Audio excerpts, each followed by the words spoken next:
गोरोन्थि जालाङोबा गिबियावनो निमाहा बिग्रोनाय थाबाय। दानिया खन्थाइखौ जागायजेनबाय।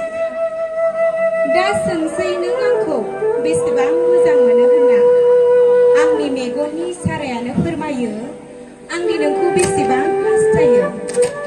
आरो नों मिथिगौना, एखनब्ला एखनब्ला नोंनि सावगारिफोरखौ बोरला बोरला नायै नायै मिनिस्लुफ्लांसै।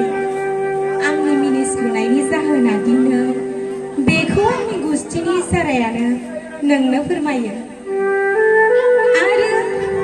आरोबाव नोंनि मुं खोनाब्लानो दुब दुब बिखानि खारथायफ्रा बारा जायो।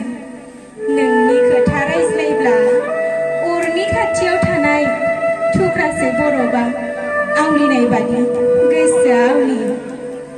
मिथिया बिखानि खनासेयाव नों माब्ला जायगा लाखो।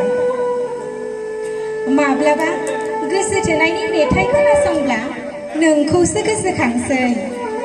सानबोलावरिनि बिबार बारियाव आखाइ हमलाय हमलाय सानैजों बेरायहैयो।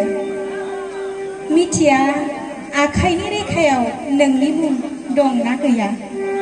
बोहैलांथोंसैल' आंनि गोरबोनिफ्राय नोंनि गोरबोसिम गोसो थोनायनि निजिराया। गोजोन्थों।